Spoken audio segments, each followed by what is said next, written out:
Airlines, they are bracing for a serious pilot shortage. It could be a crisis by some accounts. How is this going to affect your travel? Right now, we're going to Jack Nickus. He is in Chicago, who has been reporting on this with a trio of reporters for us. Hi, Jack.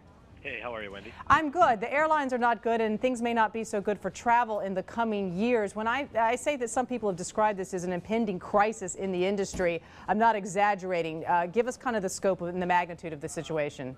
Right, so what we're looking at, there's a confluence of events that are affecting the U.S. airline industry and essentially its pilot ranks.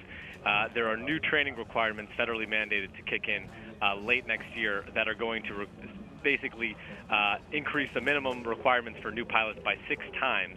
And then also we have a wave of thousands of pilots who are about to retire because of federal requirements of when they have to retire, and that's going to kick in. That's going to happen over the next year or two as well. So what we're going to see is essentially these airlines are going to be short thousands of pilots, and really people haven't figured out how they're going to fill the gap yet. Is there also a problem with not enough people wanting to simply be pilots anymore, Jack?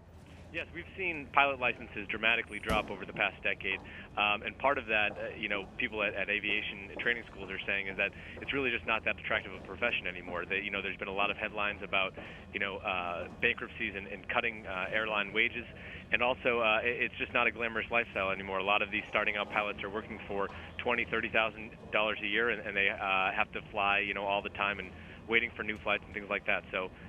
Definitely, there's decreased demand to get into this industry as well. I hear that it's such a departure from the days of like Pan Am, when being a pilot, was simply just such a glamorous profession. Now, you hear this as a traveler, and you think, so what's going to happen to the number of flights I'm going to have available to me? And how safe is it going to be in these planes with some of these pilots? Can they not just, the airlines just not use wage raises as a way to sort of draw more pilots in?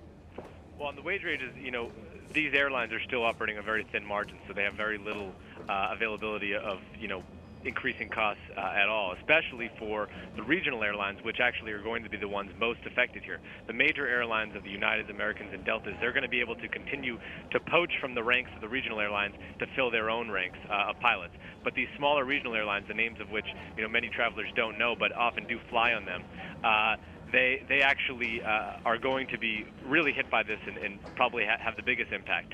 And the head of the Regional Airline Association president said many mid to small cities may are in jeopardy of losing all of their air service because of this. So, what we could see is the magnitude of this problem is not yet seen, but definitely will be hitting the regional airlines the most. Jack, let me ask you this. I mean, your reporting with your colleagues puts a very fine point on this problem. Is there any discussion as to whether these requirements of the 1,500 hours are just simply too onerous and need to be dialed back? I mean, is it what we're seeing, just more pilots rushing up into the planes and flying with banners behind them, which really isn't even mimicking the real-world situations that they need to be prepared for when they're flying you and I around? Right. A lot of critics definitely say, a lot of that the requirement just requires just a sheer number of hours rather than, more, detailed training, which really prepares a pilot for the complex realities of flying a major airline. So, it remains to be seen whether or not these regulations are going to be adjusted. We've already seen a proposed rule from the FAA to give some waivers to folks who have gone through aviation school and also through the military, and we'll see if that's going to soften the blow.